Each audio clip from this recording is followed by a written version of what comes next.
കേരളത്തിൻ്റെ നന്മയുടെ ക്ഷേമത്തിൻ്റെ മുഖചിത്രം 2020 ഭക്ഷ്യസുരക്ഷാ മാർക്കറ്റ് കിഴക്കമ്പലം ഇപ്പോഴും അടഞ്ഞുകിടക്കുകയാണ്. എന്താണ് മാധ്യമങ്ങൾ ഇതിനെക്കുറിച്ച് പറയാത്തത്? മലപ്പുറം കത്തി വടിവാള് അമ്പും വില്ലും ഒലക്കേടെ മൂട് അവസാനം പവനായി ശവമായി എന്ന് പറഞ്ഞ പോലെയാണ് 2020 ഭക്ഷ്യസുരക്ഷാ മാർക്കറ്റ്.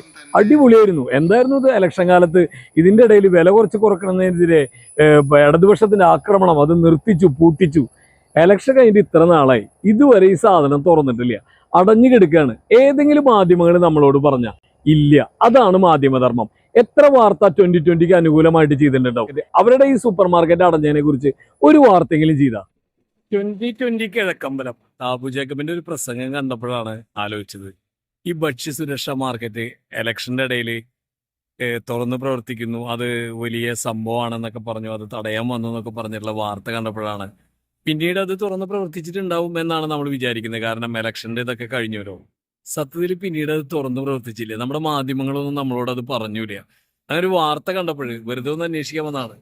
2020 ഭക്ഷ്യസുരക്ഷാ മാർക്കറ്റ് ഇവിടെ എടുക്കണ്ട ഒരു കാര്യമില്ല.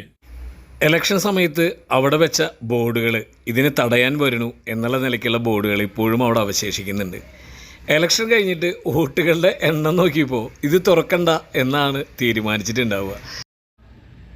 വാർത്തകളുടെ ആഘോഷവും ആരവങ്ങളൊക്കെ തീർന്ന് പൂരവും പെരുന്നാളൊക്കെ അവസാനിച്ച് കഴിഞ്ഞപ്പോൾ വേണ്ടത്ര വോട്ട് കിട്ടിയില്ല എന്ന് കണ്ടപ്പോൾ മുതലാളിക്ക് മനസ്സിലായി ഇനി ഇത് തുറന്നിട്ട് കാര്യമൊന്നുമില്ല എന്ന്. CSR ഫണ്ട് ഇങ്ങനെ ഉപയോഗിച്ച് ജനങ്ങളെ എങ്ങനെയെങ്കിലും ചാക്കിലാക്കി രാഷ്ട്രീയ അധികാരം പിടിച്ച് കേരളത്തിൻ്റെ മുഖ്യമന്ത്രിയാവാനുള്ള യാത്രയായിരുന്നു. അത് കേരളം തണയിട്ടപ്പോൾ ഇങ്ങനെയൊക്കെയാണ് ഇപ്പോൾ പെരുമാറ്റം. ഇവിടെ ഒന്നുമില്ല, ഒരു ചുക്കുമില്ല.